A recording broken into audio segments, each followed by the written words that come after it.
मौलाना साहब जो YouTube channel ज़रूर subscribe कंदा। साईं क़ुरान खे पुठी ॾियणु कीअं आहे?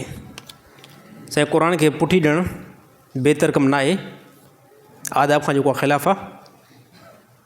बाक़ी कॾहिं कॾहिं मजबूरी थी पवंदी आहे, उन टाइम जेको आहे कंहिं क़िस्म जो कोई उन बंदे जे मथां गुनाह न थींदो। मसलन तौरु क़ुरान हकीम जेके असांजे शहर में पहुचनि था, यकीन तौर ते इहे कंहिं गाॾी ते ईंदा हूंदा।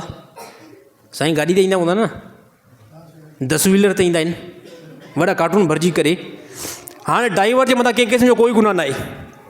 असांजा मुस्लमान हैरान, यार हे ॾिसो ड्राइवर ॾाढो वेठो आहे, पोइ त क़ुरान पिया हलनि। सर हे थोरो ज़हन कमु कयो, ड्राइवर जेकॾहिं गाॾी न हलाए त क़ुरान गाॾो कीअं रखंदो? बाज़ औक़ात मजबूरी हूंदी आहे त कोई गुनाह न थींदो। साईं असांजे तकड़ में मुस्लमान जज़्बा थींदा आहिनि, हे ॾिसो क़ुरान पोयां आहिनि, हे ॾिसो क़ुरान पोयां आहिनि। यादि रहे जेकॾहिं क़ुरान खे आॾो करण में मुशक़त थिए थी, बंदो ट्रेवलिंग नथो करे सघे, गाॾी नथो हलाए सघे, त उन सूरत में क़ुरान जेकॾहिं कोई बि बंदो पोयां झली बीठो आहे, कार्टून रखे वेठो आहे, कंहिं क़िस्म जो कोई टेंशन न आहे।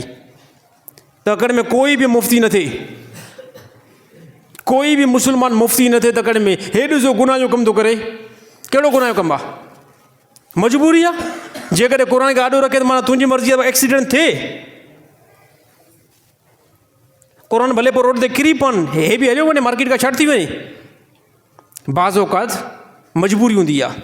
क़ुरान खे इन सूरत में पोइ रखणु बिल्कुलु जाइज़ आहे, कंहिं क़िस्म जो कोई टेंशन न आहे। छाजे करे आॾो रखण जी साईं का सूरत बणे थी?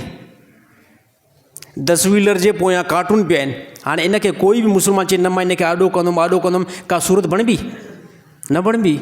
इन सूरत में जाइज़ आहे, क़ुरान पोइ ते हुजनि, आॾो ड्राइवर वेही करे 2-3 क्लीनर वेही करे हलाइनि, कंहिं क़िस्म जो कोई मसइलो न आहे।